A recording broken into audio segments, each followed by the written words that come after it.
Hello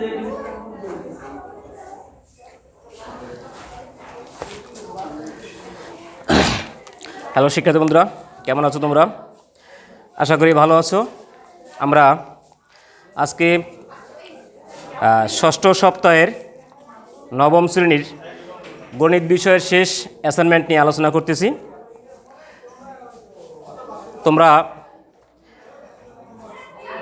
YouTube page Fariduddin ইমন অথবা Orient textile উচ্চ বিদ্যালয়, ফেসবুক পেজ ফরিদউদ্দিন ইমন, সেখানে তোমরা যদি পেজে থাকো তাহলে অবশ্যই তোমরা এই অ্যাসাইনমেন্টটির গণিতের সমস্যা সমাধানগুলো দেখতে পাবে। আমরা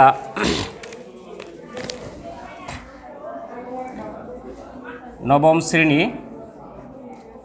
গণিত শেষ অ্যাসাইনমেন্ট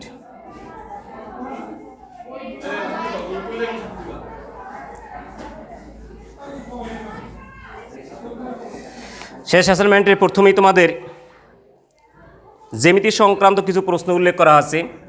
1 নম্বরে বলা আছে, নির্দিষ্ট চতুর্ভুজ আঁকার জন্য কয়টি স্বতন্ত্র উপাত্তের প্রয়োজন, অর্থাৎ কতটি তথ্য বা উপাত্ত দেওয়া থাকলে তুমি একটি চতুর্ভুজ অঙ্কন করতে পারবে। এটা আমাদের জ্ঞানমূলক প্রশ্নের ভিতরে আমরা জানি 5টি উপাত্ত দেওয়া থাকলে চতুর্ভুজ আঁকা যেতে পারে। তাহলে 1 নম্বর উত্তর হবে 5টি উপাত্ত দেওয়া থাকলে। অর্থাৎ বিভিন্ন ধরনের উপাত্ত আছে, যেমন কি নির্দিষ্ট কিছু আছে, বিশেষ ক্ষেত্রে একটি উপাত্ত দেওয়া থাকলে বর্গ আঁকা যায়, এরকম 2টি উপাত্ত দেওয়া থাকলে আবার আয়ত আঁকা যায়, এরকম 4টি উপাত্ত দেওয়া থাকলে ট্রাপিজিয়াম আঁকা যায়, কিন্তু 5টি উপাত্ত থাকলে চতুর্ভুজ আঁকা যায়। 2 নম্বর প্রশ্নে বলা আছে, সংক্ষিপ্ত প্রশ্ন আকারের প্রশ্নগুলো, এ বি সি বৃত্তের বিসি ব্যাস, আমি একটা চিত্র এঁকে দেখাচ্ছি। অর্থাৎ একটা বৃত্ত অঙ্কন করলাম, এখানে বলছে বিসি ব্যাস। তোমরা জানো ব্যাস কাকে বলে? কেন্দ্রকে ছেদ করে এক পরিধি থেকে অন্য পরিধি পর্যন্ত যেই দূরত্বটা রেখা টানা হয় সেটা হলো আমাদের বৃত্তের ব্যাস। আর বিএসি কোণ, তাহলে এই কোণটির পরিমাণ কত? আমরা জানি এই বৃত্তটার অর্ধ ব্যাস কিন্তু বৃত্তকে সমদ্বিখণ্ডিত করে। তাহলে অর্থাৎ এটা হলো অর্ধবৃত্ত, আর অর্ধবৃত্তের সঙ্গে বৃত্তের পরিধি পর্যন্ত দূরত্ব দিয়ে যে কোণটি সৃষ্টি হবে সেটাকে বলা হয় অর্ধবৃত্তস্থ কোণ। আর অর্ধবৃত্তস্থ কোণের পরিমাণ 90 ডিগ্রি। তাহলে আমাকে এখানে বলছে বিএসি কোণের পরিমাণ কত ডিগ্রি? 90 ডিগ্রি। 3 নম্বর প্রশ্নে কি বলছে, সমকোণী ত্রিভুজের সূক্ষ্ম কোণদ্বয় সমান হলে, সমকোণী ত্রিভুজ তুমি জানো, অর্থাৎ সমকোণী ত্রিভুজ হলো একটি ত্রিভুজের, আমি একটি ত্রিভুজ অঙ্কন করলাম, নাম দিলাম এ বি সি, ত্রিভুজের এই কোণটা 90 ডিগ্রি। অর্থাৎ একটি ত্রিভুজের একটা কোণ যদি সমকোণ হয় তাহলে সেটা সমকোণী ত্রিভুজ বলা হয়। উক্ত সমকোণী ত্রিভুজের অপর 2টা কোণের সমষ্টিও কিন্তু 90 ডিগ্রি। অর্থাৎ তারা একটা কোণ আর একটা কোণের পূরক কোণ, অর্থাৎ 2টি কোণের পরিমাণ 90 ডিগ্রি, তারা সূক্ষ্ম কোণ। তাদের বাহুগুলোর অনুপাত কত? তাদের বাহুগুলোর অনুপাত হলো, অর্থাৎ আমাকে বলছে সমকোণী ত্রিভুজ সূক্ষ্ম কোণদ্বয় সমান হলে, এই কোণদ্বয় সমান বলছে, যেহেতু 2টা কোণের পরিমাণ 90 ডিগ্রি, সুতরাং সমান হলে 45-45 হয়। আর আমরা যে কোনো ত্রিভুজের বিপরীত 2টা কোণ সমান থাকলে বিপরীত বাহু দুটোও সমান, অর্থাৎ তাদের অনুপাত হবে 1:1:√2, অর্থাৎ বাহুগুলোর অনুপাত হবে এরকম। আর 4 নম্বর যে প্রশ্নটা বলছে, অর্থাৎ পি কিউ আর এস সামন্ত্রিকের, একটা সামন্ত্রিক আঁকলাম। তোমরা সামন্ত্রিক জানো, পি কিউ আর এস সামন্ত্রিকের বিপরীত কোণগুলো সমান। সামন্ত্রিকের বৈশিষ্ট্য হলো বিপরীত বাহু সমান, বিপরীত কোণগুলো সমান। তাহলে অর্থাৎ বিপরীত কোণগুলো, আবার সামন্ত্রিকের এও আমরা জানি, সামন্ত্রিকের সন্নিহিত কোণ দুটির সমষ্টি 180 ডিগ্রি। আমার এখানে বলে দিয়েছে কিউ কোণ = 95 ডিগ্রি। এটা যদি 95 ডিগ্রি হয় তাহলে অর্থাৎ এই কোণের সমষ্টি কত? এই 2টা কোণের সমষ্টি হবে আমার 180 ডিগ্রি। আমরা জানি পি কিউ আর এস সামন্ত্রিক হওয়ায় আমরা বলতে পারি কিউ কোণ প্লাস আর কোণ = 180 ডিগ্রি। তাহলে কিউ কোণের মান আছে আমার 95 ডিগ্রি, প্লাস আর কোণ কত হবে? 180 ডিগ্রি। মাইনাস করলে আর কোণ = 180 ডিগ্রি মাইনাস 95 ডিগ্রি। অতএব আর কোণ ইকুয়াল 85 ডিগ্রি, অর্থাৎ এই কোণটা পেয়ে গেলাম 85 ডিগ্রি। শুরুতে যে কথা বলেছিলাম সামুদ্রিকের বিপরীত কোণগুলো সমান, অর্থাৎ এই কোণ 95 হলে এই কোণও 95 ডিগ্রি, অতএব এস কোণ সমান কিউ কোণ সমান 95 ডিগ্রি। সামুদ্রিকের বিপরীত কোণগুলো সমান, সেই হিসাবে আমি এস কোণও পেয়ে গেছি, কিউ কোণও পেয়ে গেছি, আর কোণও পেয়ে গেছি। আমাকে বলছে এস কোণ মাইনাস আর কোণ কত, তাহলে আমরা বলতে পারি এস কোণ সমান মাইনাস আর কোণ ইকুয়াল এস কোণে মান পেয়েছি 95 ডিগ্রি মাইনাস আর কোণে মান পেয়েছি 85 ডিগ্রি ইকুয়াল 10 ডিগ্রি। তাহলে অর্থাৎ আমি 4 নম্বর প্রশ্নের উত্তর আমি বলতে পারি উত্তর হবে 10 ডিগ্রি। যেহেতু এটা অ্যাসাইনমেন্ট, তোমাদের মতো করে উত্তর লিখে তোমরা গুছিয়ে লিখবা। তুমি কত ধরনের স্মার্ট করে লিখতে পারো, কত ধরনের ভাষা লিখতে পারো সেটা তুমি লিখবা। আমি মূল কনসেপ্টগুলো উত্তরগুলো তোমাদের এখানে দেখে দেওয়ার চেষ্টা করতেছি। 5 নম্বর প্রশ্নটা বলছে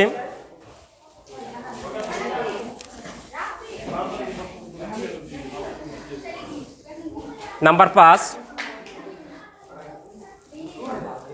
বৃত্তের ব্যাস 14 সেন্টিমিটার। তোমরা জানো বৃত্তের ব্যাস কিছুক্ষণ আগে আমি ব্যাখ্যা করেছিলাম, বৃত্তের ব্যাস হলো ব্যাসার্ধের দ্বিগুণ। তাহলে আমি এখানে বৃত্তের ব্যাসার্ধ বের করতে পারি সরাসরি। বৃত্তের ব্যাসার্ধকে প্রকাশ করি আর দ্বারা, অর্থাৎ ব্যাসের অর্ধেক। আমার এখানে আছে 14 সেন্টিমিটার, তাকে 2 দ্বারা ভাগ করলে 7 সেন্টিমিটার, অর্থাৎ ব্যাসার্ধ আর এর মান পেয়ে গেলাম 7 সেন্টিমিটার। ওই বৃত্তে অন্তর্লিখিত একটা বৃত্ত আঁকলাম। এই বৃত্তে অন্তর্লিখিত একটি বর্গ কাকে বলে? যার 4 বাহু সমান। তাহলে অর্থাৎ আমি এমন একটা বর্গ আঁকবো এখানে যার 4টি বাহু সমান। শিক্ষার্থী বন্ধু, আমার এখানে বৃত্তটা পরিপূর্ণভাবে হচ্ছে না, আমি হাতে এঁকেছি। আর এটা হলো বৃত্তের ব্যাস। আর আমরা জানি একটা বর্গ কাকে বলে? যা 4 বাহু সমান। এটা কিন্তু আমরা এ ধরি, এটাকে এ ধরি, এটাকে এ ধরি, এটাকে এ ধরি। তাহলে আমরা বলতে পারি, মনে করি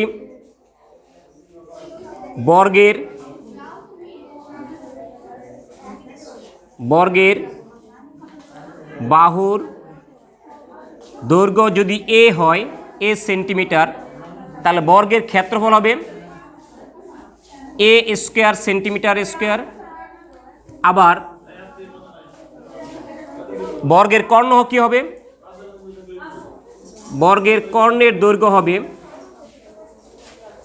√2a। এগুলো আমরা জানি সূত্র।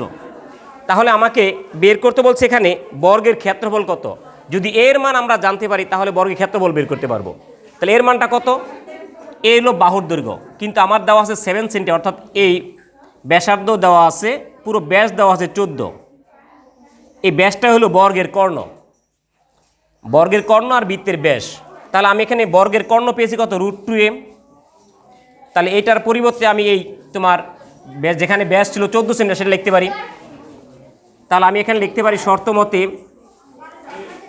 √2a ইকুয়াল 14 সেন্টিমিটার বর্গের কর্ণ। তাহলে a ইকুয়াল কত হবে? 14/√2। আর আমাকে বের করতে বলছে ক্ষেত্রফল আমি a স্কোয়ার, ক্ষেত্রফল সমান √2 ইন্টু a ছিল। তাহলে সমান √2 ইন্টু এর মান কত পেয়েছি? 14/√2। তাই √2 কাটা গেলে থাকে 14 সেন্টিমিটার স্কোয়ার ক্ষেত্রফল আমাকে বলছে। অ্যাগেন প্রশ্নটা আবার দেখো, বর্গের বাহু ধরছি আমরা এ, ক্ষেত্রফল এ স্কোয়ার, কর্ণের দৈর্ঘ্য √2a, আর বর্গের কর্ণটাই হলো বৃত্তের ব্যাস। তার বৃত্তের ব্যাস আমার ছিল 14 সেন্টিমিটার। তাহলে আমি কর্ণ ইকাল টু ব্যাস লিখতে পারি 14/√2 এর মান, বর্গের ক্ষেত্রফল বাহুর দৈর্ঘ্য স্কোয়ার, বাহুর দৈর্ঘ্য স্কোয়ার √2, সরি এখানে ক্ষেত্রফলটা ভুলে গেছে, ক্ষেত্রফলের √a স্কোয়ার সমান 14/√2 স্কোয়ার ইকুয়াল 196/2 সমান 98 সেন্টিমিটার স্কোয়ার।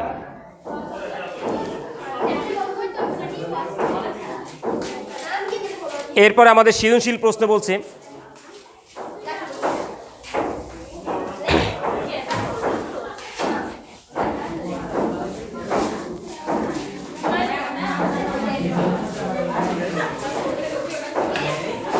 দেখো সৃজনশীল প্রশ্নে কি বলছে।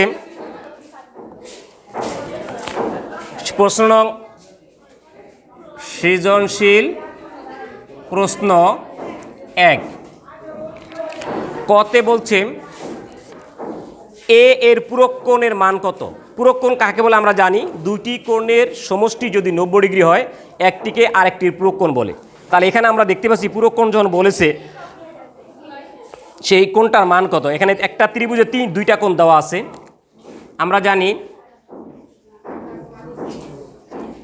ত্রিভুজ এ বি সি এ 3 কোণের সমষ্টি এ কোণ প্লাস বি কোণ প্লাস সি কোণ ইকুয়াল 180 ডিগ্রি। আমার প্রশ্নে দুইটা কোণের পরিমাণ দেওয়া আছে, বি কোণ 45 ডিগ্রি প্লাস সি কোণ দেওয়া আছে 60 ডিগ্রি। তাহলে আমরা এ কোণটা বের করি।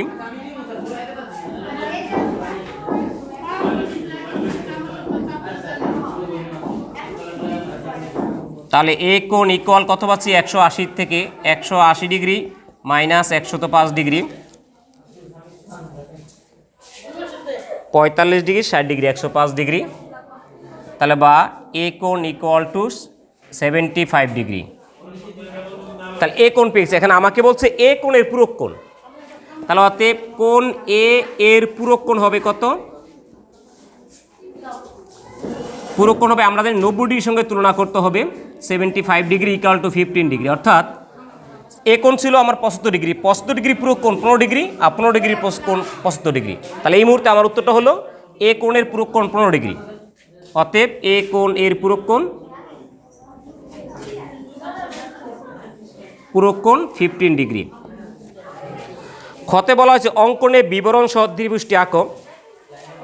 শিক্ষার্থী বন্ধুরা, আমরা এখানে কম্পাস ব্যবহার করতে পারছি না, কিন্তু আমি হাতে যেভাবে দেখিয়ে দিচ্ছি ব্যবহার করে তোমরা সেভাবে বাসাবাড়িতে কম্পাস ব্যবহার করে অবশ্যই সম্পাদ্য অঙ্কনটা পারফেক্ট। অঙ্কন না হলে নাম্বার পাওয়া যায় না। অঙ্কনের বিবরণ সহ কী বলছে, ত্রিভুজ এ বি সি এর শীর্ষবিন্দুয়ে ভূমি সংলগ্ন দুইটা কোণ দেওয়া আছে 45 ডিগ্রি। একটা কোণ আঁকবা, চাঁদার সাহায্যে আঁকতে পারো, পেন্সিল কম্পাসে আঁকতে পারো। আমরা একটা কোণ আঁকলাম 45 ডিগ্রি, এটার নাম দেওয়া আছে বি কোণ। আর একটা কোণ অঙ্কন আঁকতে হবে সি কোণ ইকুয়াল টু 60 ডিগ্রি। এখানে আমি একটা 60 ডিগ্রি কোণ আঁকলাম। আর দেওয়া আছে পরিসীমা 10 সেন্টিমিটার। পরিসীমা এখানে আমরা পরিসীমা উল্লেখ করা নাই, আমরা পরিসীমা পি দিলাম। ইকুয়াল টু স্কেল দিয়ে অবশ্যই তুমি 10 সেন্টিমিটার নিবে। তাহলে এই দুইটাও তথ্য ধারা কিভাবে আমি একটি সম্পাদ্য অঙ্কন করব। শিক্ষার্থী বন্ধুরা, প্রথমে আমরা যে কোনো একটি রশ্মি নিব, পি এর সমান করে যে কোনো ডি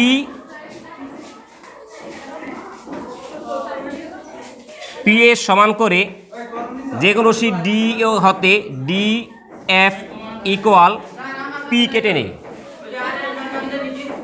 এবার ডি বিন্দু এবং এফ বিন্দুকে কেন্দ্র করে এ কোণ বি কোণ এবং সি কোণ এর অর্ধেক, অর্থাৎ আমি বি কোণ আঁকলাম, এখানেও বি কোণ আঁকলাম। এই কোণে সমদ্বিখণ্ডিত করব, এটা সমান, এই সমান নিয়ে সঙ্গে সঙ্গেই তুমি এখানে একটা বৃত্তচাপ দিয়ে দিতে পারো। আবার সেম একই মাপ নিয়ে আবার এখানে একটা বৃত্তচাপ দিবা। তাহলে তুমি দেখবা এটা 45 ডিগ্রি কোণ সমদ্বিখণ্ডিত হবে। এটা ছিল মূল কোণ 45 ডিগ্রি। আবার বুঝে নাও, এইখানে যেই মাপটা আছে এখানে সেম একই মাপ কাটলাম, এটা দূরত্ব নিয়ে এখানে কাটলাম। এই দূরত্ব মাপ নিয়ে এখানে একটা বৃত্তচাপ, সেম এখানে একটা বৃত্তচাপ। তখন এখানে যেই বিন্দু সমদ্বিখণ্ডিত করব আমরা, তাহলে এই কোণের মাপ নিয়ে সেম এখানেও একই কাজ করতে হবে। একটা বৃত্তচাপ আঁকলাম, এই কোণের দূরত্ব নিয়ে এখানে কাটবো। তারপর এই কোণে মাপ নিয়ে এদিকে একটা বৃত্তচাপ, সেম এখান থেকে একটা এদিকে একটা বৃত্তচাপ। এটা হলো আমার মূল কোণ। তাহলে আমরা কি বললাম এখানে, এটা হলো হাফ বি কোণ, এটা হলো হাফ সি কোণ। তাহলে আমরা বলবো যে কোনো রশ্মি ডিই হতে ডিএফ, এই বিবরণটা আমি এখানে ব্যবহার করে লিখতে পারি। নাম্বার 1 অঙ্কনের বিবরণ।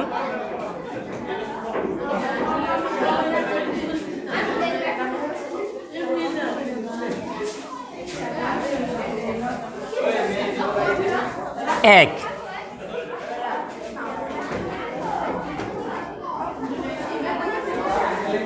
যে কোনো রশ্মি ডিই হতে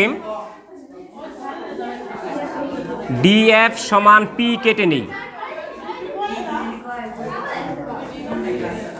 তারপর কি করব আমরা, নাম্বার 2, ডি ও এফ বিন্দুকে কেন্দ্র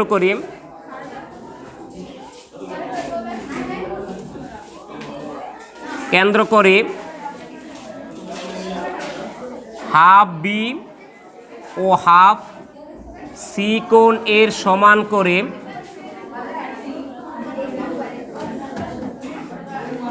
এফ ডি একটা জি কোণ এবং ডি এফ এস কোণ আঁকি। এফ ডি জি কোণ এবং ডি এফ এস কোণ আঁকি। তারা পরস্পর এ বিন্দুতে ছেদ করেছে।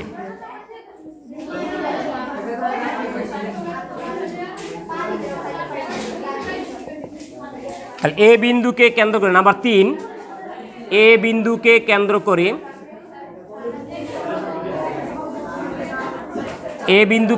করে এই বাহুর সঙ্গে এই হাফ বি কোণের সমান করে এখানে একটা কোণ আঁকবো। আবার দেখি ডি বিন্দুকে এখানে যে কোণটা সৃষ্টি করেছি সেম এ বিন্দুকে কেন্দ্র করে এখানে সেই একটা কোণ আঁকবো। তাহলে এখানে দূরত্ব কতটুকু সেই দূরত্ব নিয়ে এখানে কাটলাম। আবার সেম এই বিন্দুকে কেন্দ্র করে এই কোণের মাপ নিয়ে এখানে একটা কোণ অঙ্কন করলাম, এই কোণের দূরত্ব নিয়ে এখানে কাটলাম। তাহলে বিষয়টা হলো এ বিন্দুকে কেন্দ্র করে এটার নাম ছিল এ ডি,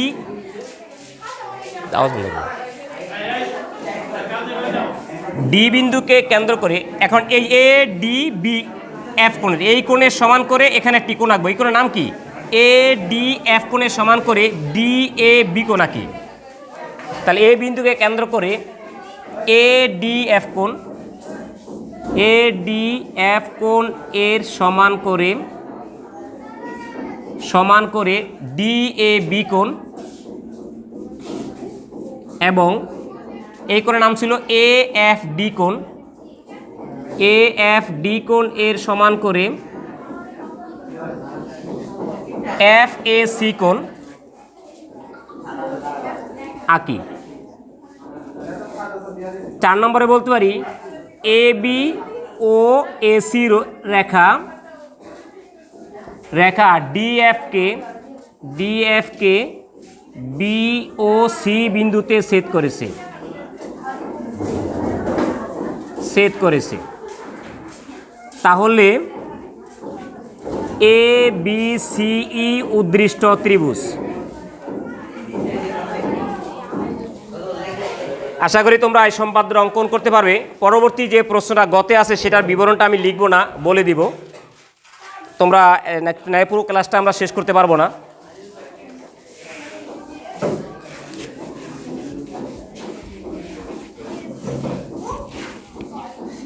গতে বলা হয়েছে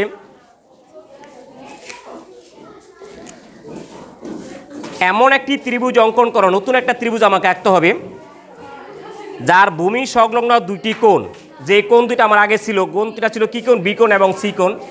অ্যাগেইন আমি আবার একটা বি কোণ অঙ্কন করলাম যার পরিমাণ 45 ডিগ্রি, আর একটা কোণ ছিল 60 ডিগ্রি সি কোণ।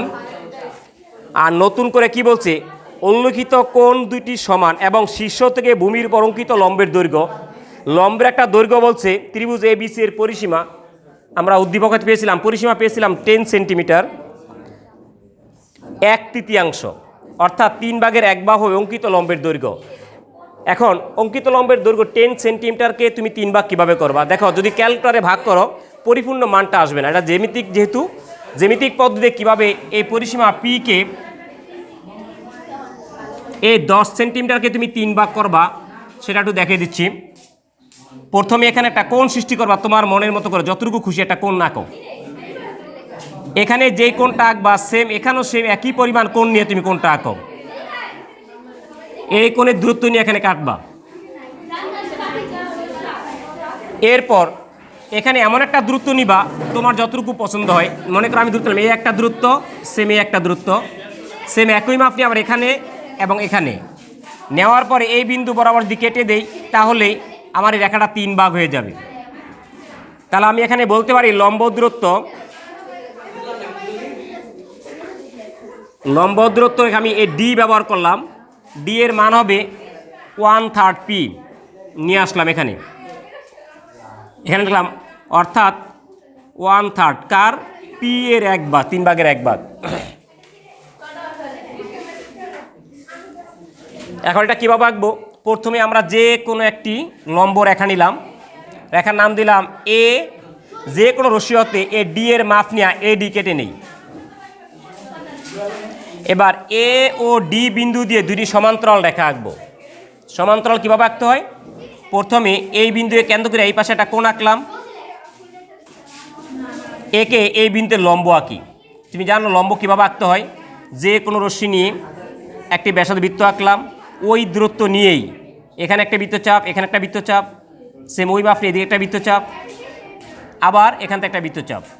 তখন এটা যে রশ্মি দিয়ে যাবে এখান দিয়ে সেম একটি রেখা টেনে দিলাম, নাম দিলাম প্রথম দিয়ে এম এন। সেম ডি বিন্দু দিয়ে এটার যেভাবে গেছে, অর্থাৎ এই কোণের মাপ নিয়ে যদি এখানে একটি কোণ অঙ্কন করি, এই কোণের দূরত্ব নিয়ে এখানে কাটি, তাহলে অবশ্যই রেখা দুইটা সমান্তরাল হবে। অর্থাৎ দুইটা দূরত্ব সবসময় সমান হবে, দুটি রেখা সমান্তরাল। এবার এ বিন্দুকে কেন্দ্র করে এই বি কোণের মাপ নিয়ে একটা কোণ অঙ্কন করবা এই বাহুর সঙ্গে, দূরত্ব নিয়ে এখানে কাটলাম, অর্থাৎ এই মাপ নিয়ে এখানে একটা বৃত্তচাপ, আবার এই কোণের দূরত্ব নিয়ে এখানে একটা বৃত্ত কাটলাম। সেম এই পাশেও একই কাজ করব, এই কোণের মাপ নিয়ে এখানে একটা কোণ আঁকবো, এই কোণের দূরত্ব নিয়ে এখান থেকে কাটলাম, তাহলে এটা নাম দিলাম বি, এটা নাম দিলাম সি, আর এখানে বলতে পারি পি কিউ। তাহলে আমাদের লেখাটা হবে এরকম, যে কোনো রশ্মি হতে এ ডি সমান ডি কেটে নেই। এবার এ ও ডি বিন্দু দিয়ে এম এন সমান্তরাল পি কিউ আঁকি। এবার এ বিন্দুকে কেন্দ্র করে বি কোণের সমান করে এম এ বি কোণ এবং সি কোণের সমান করে এন এ সি কোণ অঙ্কন করি, যা এ বি ও এসি রশ্মি পি কিউকে বি ও সি বিন্দুতে ছেদ করে। তাহলে এ বি সি উদ্দিষ্ট ত্রিভুজ। এটা বিবরণটা আমি লিখলাম না, তোমরা লিখে নিবা। এবার সংক্ষিপ্ত প্রশ্নে আসি আমরা।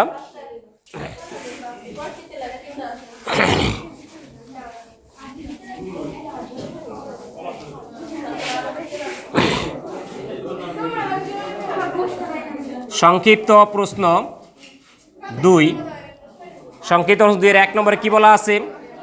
3x inverse 1 plus 7y inverse 1।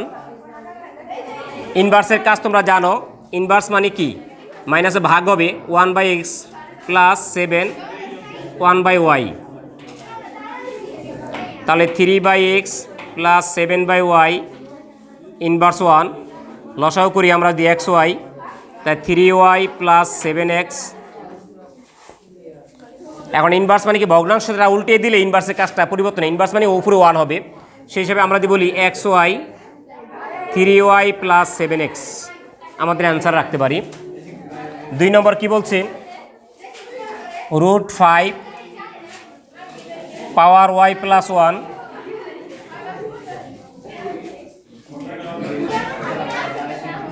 2y minus 1।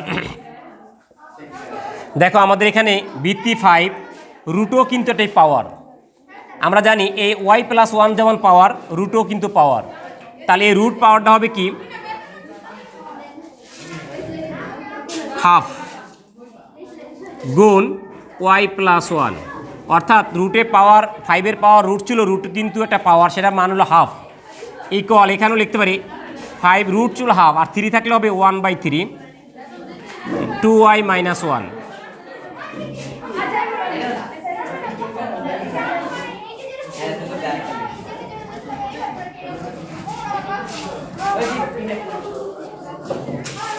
বন্ধ করতে, তাহলে 5-এর পাওয়ার দিয়ে গুণ করি, y প্লাস 1/2 সমান 5-এর পাওয়ার 2y মাইনাস 1/3। যখন ভিত্তি মিলে যায় তখন পাওয়ার ইকুয়াল টু পাওয়ার লিখতে পারি।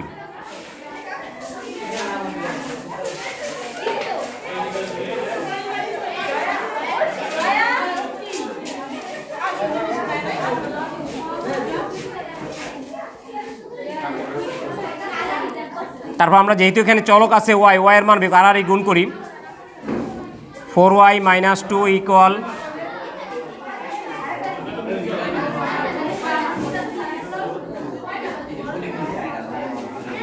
অতএব y ইকুয়াল 5।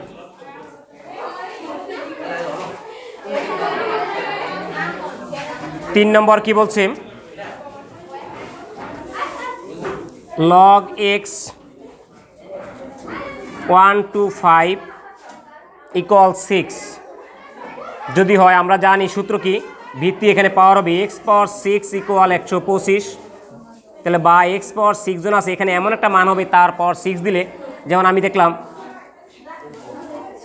√5 যদি পাওয়ার 6 দেই, দেখো √6 মানে √5 কয়টা, 6টা √5 3টা 5 হবে, 3টা 5 গুণ 125 হয়। পাওয়ার ইকুয়াল টু পাওয়ার বাদ x ইকুয়াল টু √5। 4 নম্বর কি বলছে, 0.0000 কটা দেওয়া হয়েছে এখানে, 2 4 2 1 2 3 4 5টা 0, 4 5 3 4 7 6 3 4 7 6। এটাকে বৈজ্ঞানিক রূপ আকারে প্রকাশ করতে বলছে। বৈজ্ঞানিকে প্রকাশ করতে গেলে প্রথমে তুমি এটাকে দশমিক তুলে ফেলবা, অর্থাৎ আমরা জানি দশমিকের জন্য 1, তারপরে যতগুলো অঙ্ক আছে ততগুলো শূন্য হবে। তাহলে 1 2 3 4 5 6 7 8 9, 1 2 3 4 5 6 7 8 9, এবং উপরে যা আছে 3 4 7 6, বামে শূন্য মূল্য নেই, তা লেখা লাগলো না। এখন এটাকে আমি আলাদা করতে পারি,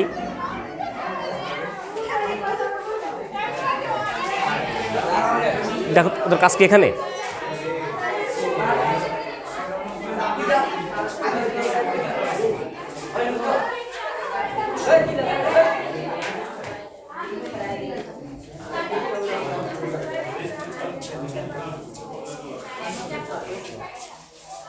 থ্রি 4 7 6 গুণ উপরে 1, নিচে আমি 1 2 3 4 5 6 7 8 9, এখানে আমি 9টায় শূন্য রাখি, পরবর্তী কাজ করি 4 5 6 7 8 9 ইকুয়াল, এখানে এমন সংখ্যা দিয়ে গুণ করি যেন মানে দশমিক আমাকে বামে একটা অঙ্ক রাখবো, সেই হিসাবে আমি যদি এখানে 1000 দ্বারা গুণ করি, যা মানে কোনো পরিবর্তন হবে না, 3 4 7 6 গুণ,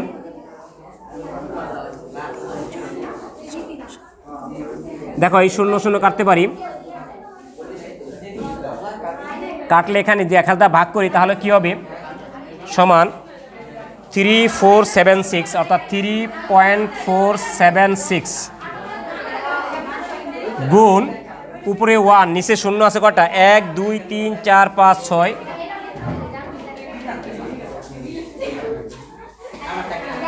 আর এটা উপরে আসলে মাইনাস হয়ে যাবে, আমরা জানি গুণে ভাগে মাইনাস হয়। 5 নম্বর সংক্ষিপ্তরা কি বলছে, 32.0035 এর সাধারণ লগের অংশ কত? তোমার কাছে সায়েন্টিফিক ক্যালকুলেটর আছে, তুমি সায়েন্টিফিক ক্যালকুলেটরে এসি অন করে যদি লগ লিখে মানটা লিখো, মানের পরে দশমিকের আগে একটা মান আসবে, দশমিক পরে একটা মান আসবে।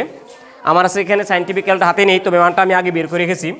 যদি আমি এভাবে লিখি লগ 32.0035, তাহলে তুমি ক্যালকুলেটরের মাধ্যমে এটা দিয়ে অন করে ক্লিক করো, তাহলে মানটা বেরোবে এরকম 1.50519, আর না দিলে হবে 74। তাহলে এই দশমিকের আগের অংশটাকে বলে অংশক, পূর্ণক, আর পরের অংশটাকে বলে অংশক। যেহেতু আমাকে বলছে এখানে অংশক কত, তাহলে আমি এখানে বলবো অংশক 0.50519, দশমিকের 5 গড় দেওয়াটা বেটার। এভাবে আমাদের 5টা সংক্ষিপ্ত প্রশ্ন ক্লিয়ার হলো। এরপরে আবার বীজগণিতের সৃজনশীল প্রশ্ন দেওয়া হয়েছে।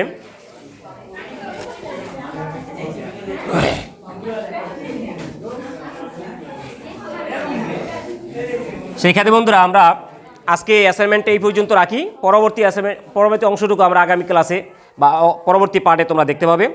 ধন্যবাদ সবাইকে, সবাই ভালো থাকবে, থ্যাংক ইউ।